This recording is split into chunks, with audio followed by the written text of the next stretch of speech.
Bienvenidos todos a la Academia Joven de España. Se abre la sesión pública de este acto de toma de posesión como académico de número de nuestra institución, del académico electo Dr. Lino Camprubí Bueno. A continuación, el académico secretario, el profesor Javier Martínez Moguerza, dará lectura del acuerdo de la Junta General de la Academia Joven de España, en virtud de la cual se acordó la incorporación del doctor Lino Camprubí Bueno. Sesión extraordinaria celebrada el día 3 de junio de 2021, la Junta General de la Academia Joven de España acordó elegir y proclamar a don Lino Camprubí Bueno, académico de número electo para el periodo improrrogable de 5 años, una vez cumpla los requisitos formales establecidos en el Reglamento de Régimen Interior de la Academia. En virtud de dicho reglamento, en su toma de posesión formal, el académico de número electo impartirá una conferencia en la que presentará su visión de la Academia Joven de España y los proyectos a desarrollar en la misma durante su periodo de pertenencia activa. El doctor Lino Camprubí se dedica a la historia y la filosofía de la ciencia. Es investigador Ramón y Cajal en la Facultad de Filosofía de la Universidad de Sevilla. Es también investigador principal del proyecto DITMED, es un consolidator de la ERC, sobre historia del descubrimiento del Mediterráneo profundo, 1860-2020, y también co-IP de un proyecto del Ministerio sobre conocimiento tácito de las ciencias del mar, 1500-2000. Desde 2017 es también miembro de una academia hermana, la Young Academy of Europe. Doctor en Historia por la Universidad de California, Los Ángeles, ha trabajado en las universidades de Cornell, Chicago, Autónoma de Barcelona y en el Instituto Max Planck de Historia de la Ciencia en Berlín. Es autor de numerosos artículos científicos y divulgativos, además de los libros Engineers and the Makings of the Franquist Regime, MIT 2019, y Los Ingenieros de Franco, Crítica 2017, Premio 2018 del International Committee for the History of Technology. Ha coeditado varias obras interdisciplinares, Technology and Globalization, Palgrave 2018, De la Guerra Fría al Calentamiento Global, La Catarata 2018, el número especial Experiencing the Global Environment, Studies in the History and Philosophy of Science, el año 2018, y el volumen Sociedad entre Pandemias de la Fundación Gaspar Casal, este mismo año, en 2021. Acto seguido, el académico electo, doctor Lino Camprubí Bueno, pasará a leer su discurso que lleva por título Historia y Filosofía de las Ciencias en la Academia. Gracias, señor presidente, señoras y señores académicos, señoras y señores. Sería muy presuntuoso por mi parte aprovechar el inmenso e inmerecido honor de mi nombramiento a esta joven academia, joven, para erigirme en representante de dos disciplinas de trayectorias tan amplias y diversas como son la historia y la filosofía de la ciencia. Sin embargo, me voy a atrever a proponerme como objetivo de mi paso por esta prometedora institución el fomento de estas dos disciplinas en el conjunto de las ciencias. Dada la especialización de las disciplinas científicas, la que han alcanzado en las últimas décadas, es muy difícil que en una academia con 50 miembros como máximo, de todas las ramas se repitan mucho los perfiles. Así que creo que a mí me toca ver de qué manera las cosas que yo sé pueden engarzar con las cosas de las que vosotros sois expertos. En resumen, quiero presentaros cómo la historia y la filosofía de la ciencia pueden facilitar colaboraciones entre nosotros y también reforzar el papel de las ciencias en la sociedad española. El interés que esto pueda tener viene dado precisamente, creo, por la generalidad de estas dos maneras de aproximarse a las ciencias. Tanto la historia como la filosofía de la ciencia se han dedicado tradicionalmente a todas las disciplinas científicas. En esto, por supuesto, también ha habido especialización. Hay historia de la astronomía y de la medicina, y son dos cosas distintas, igual que hay filosofía de la física y filosofía de las matemáticas. Y esto es bueno porque permite ajustarse a las trayectorias y problemas de las disciplinas reales. Por ejemplo, el problema de la referencia o del realismo no es el mismo en matemáticas que en las llamadas ciencias naturales. Y obviamente el desarrollo de la astrofísica, el desarrollo histórico, pues tiene contextos y ritmos distintos al de la nanotecnología, por ejemplo. pero el punto de vista general vuelve una y otra vez tanto a la historia como a la filosofía de la ciencia. Los historiadores de la ciencia han intentado encontrar patrones comunes a los descubrimientos o a las revoluciones científicas. Hoy en día estos intentos tienen algo menos de fuerza, pero siguen abiertas preguntas tan fascinantes como ¿qué valores comparten diferentes ciencias en una época concreta? Por ejemplo, el interés por la cuantificación tanto en ciencias sociales o humanas como en ciencias naturales en el siglo XIX, o el impacto del Big Data hoy en día y en los últimos años. Los filósofos, por su parte, han debatido sobre qué constituye el método científico o cómo se justifican las teorías, y aunque estos proyectos generales están ahora seguramente algo menos de moda, de tanto en tanto reaparece el llamado problema del criterio de demarcación, es decir, establecer qué distingue a las ciencias de otro tipo de actividades y conocimientos que realizan los seres humanos. Junto con el problema general de definir lo propio de la ciencia, aparece otro gran problema general de cómo se distinguen y se relacionan unas ciencias con otras. Esto es, las posibilidades de la interdisciplinariedad y de la transdisciplinariedad, que es algo que os preocupa a muchos de vosotros en vuestro quehacer diario. Por ejemplo, los que trabajáis en proyectos de biotecnología, uniendo biología y química, o en la aplicación de Big Data a la historia del arte. Entender cómo se han separado históricamente las disciplinas y en qué consiste su diferenciación es algo que la historia y la filosofía pueden intentar ayudar a esclarecer. Esto tal vez pueda contribuir a vuestros esfuerzos. Por supuesto, no se trata de marcaros direcciones ni límites, porque eso los conocéis vosotros mucho mejor que nadie. Pero creo que podemos trabajar juntos para entender mejor las dificultades y tratar de resolverlas.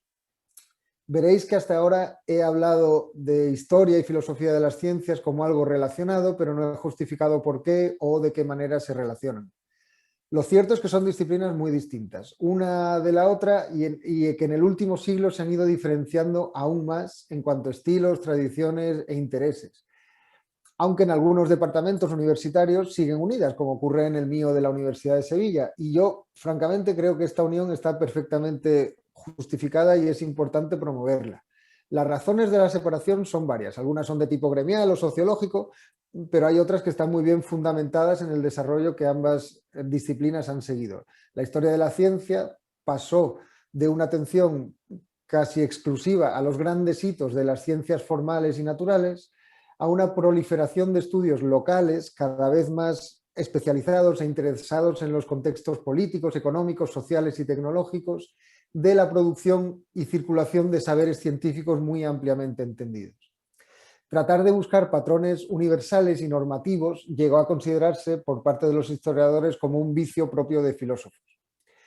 La filosofía de la ciencia, por su parte, había surgido bastante pegada a problemas reales de ciencias concretas, incluidos especialmente los relacionados con la justificación de la verdad científica y con la metodología. Y estos análisis se fueron tecnificando y haciendo cada vez más abstractos, de modo que gran parte de la filosofía de la ciencia se separó de las prácticas reales de los científicos y de los contextos en los que estos trabajaban. Como se ve, es justo la dirección opuesta a la que habían tomado los historiadores de la ciencia.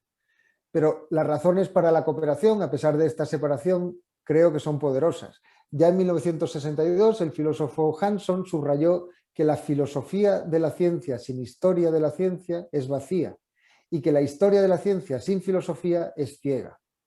Los filósofos que quieran entender qué es lo propio de las ciencias serán más eficaces, más efectivos, si tienen en cuenta sus desarrollos reales. Los historiadores, por su parte, se ocupan constantemente de problemas filosóficos, por ejemplo, al preguntarse por las relaciones entre ciencia e ideología o religión, o sobre cambios en los valores epistémicos. Los propios científicos trabajan a menudo con presupuestos de naturaleza filosófica, no siempre conscientes, que los historiadores estudian al detalle. Y un ejemplo clásico es la concepción del espacio y tiempo absolutos como sensorio divino de Isaac Newton. Lo que estoy proponiendo, por tanto, es que tanto la unión de la historia y la filosofía de las ciencias puede ofrecer resultados interesantes y útiles para todos los que se pregunten por las ciencias, su poder explicativo y sus límites. Y la pregunta por la ciencia es central para los propios científicos de todas las disciplinas, pero también para los encargados de diseñar e implementar políticas públicas y, por supuesto, para los ciudadanos que tratan de entender un mundo cada vez más atravesado por ciencias y tecnologías. Un ejemplo, desgraciadamente, muy a la mano lo ofrece la pandemia COVID-19 y la crisis sanitaria, económica y social asociada a ella.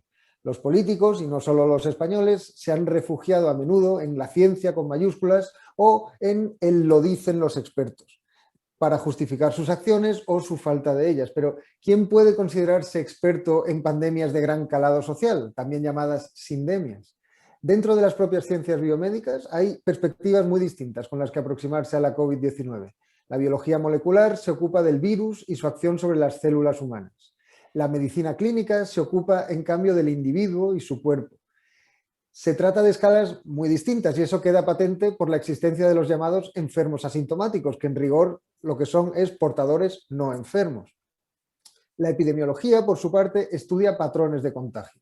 Como medicina social, tiene que incluir en sus modelos cuestiones sociológicas relativas a la demografía o a las costumbres, que de nuevo son muy distintas a las que estudian los virólogos moleculares. Y cuando salimos de las ciencias biomédicas, pues la diversidad de aproximaciones al problema es aún mayor. Por ejemplo, a la hora de decidir políticas públicas como confinamientos o cierres parciales, los economistas o los psicólogos pueden ser tan importantes como los especialistas en salud pública, porque además el bienestar económico es uno de los principales indicadores en salud pública. No estoy diciendo ni mucho menos que la historia y la filosofía tengan la capacidad de integrar todas estas disciplinas y perspectivas, ni de ofrecer soluciones infalibles a los políticos que además sean perfectamente comprensibles para la opinión pública, porque no hay panaceas, no existen las panaceas, con lo cual lo que sí que creo es que pueden contribuir a entender de dónde vienen estas distintas tradiciones y señalar espacios de cooperación y también recordar a los políticos hasta dónde llegan nuestras responsabilidades en la toma de decisiones y dónde empiezan las suyas.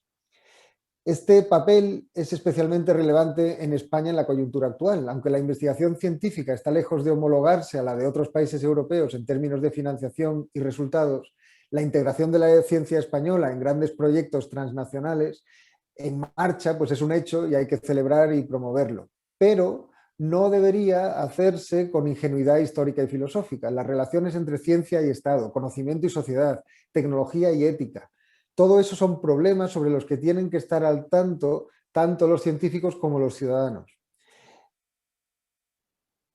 Las ciencias y las tecnologías son pilares fundamentales de la sociedad española y lo han sido además durante muchas décadas. Y esa tradición no la podemos olvidar ni ocultar con disputas en torno a nombres de becas o de edificios o cosas así. Hay que ir a los problemas de verdad.